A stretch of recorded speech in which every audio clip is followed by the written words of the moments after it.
Ce qui vient de se passer, ce n'est pas une polémique. C'est une bombe atomique qui pourrait faire imploser toute la CAF. 50 pays sont prêts à claquer la porte. Et ce n'est que le début. Dans cette vidéo, on va analyser comment une finale gagnée sur le terrain a été volée par une décision de bureau. Pourquoi cette affaire fait trembler tout le continent? Quels pays sont déjà en train de préparer leur sortie? Et les sanctions explosives qui visent Patrice Motsepe et le président de la fédération marocaine. Si tu veux du contenu cash, sans langue de bois et qui va droit au but, abonne-toi maintenant et active la cloche. Reste jusqu'à la fin, parce que ce qui se prépare en coulisses est encore beaucoup plus inquiétant. Tout commence à la finale de la CAN 2025. Match de feu. Intensité maximale.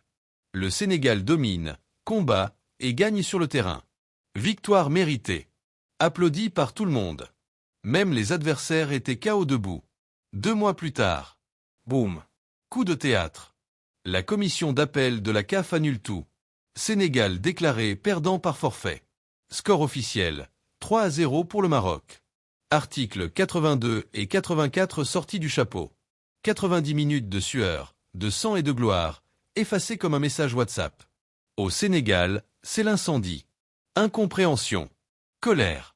Rage. Comment une victoire sportive peut-elle disparaître du jour au lendemain? Comment un papier de bureau peut-il peser plus lourd que le terrain? Et là, les accusations fusent. Manque de transparence. Pression politique. Corruption. Injustice crasse. Mais attention, ce n'est plus du foot. C'est un symbole.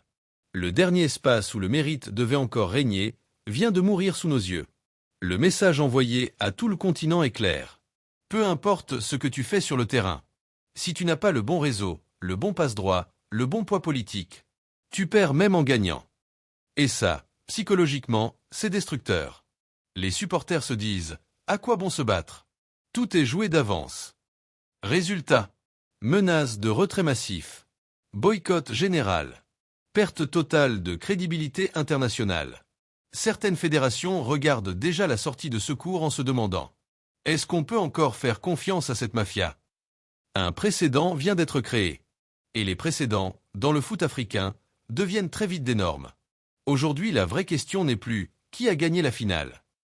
La vraie question est « Le football africain va-t-il survivre à cette crise ?» Parce que quand la confiance meurt, ce n'est pas un match qu'on perd. C'est toute l'institution qui s'effondre. Dis-moi en commentaire, sans filtre. Pour toi, c'est une simple décision réglementaire. Ou le plus gros vol du siècle.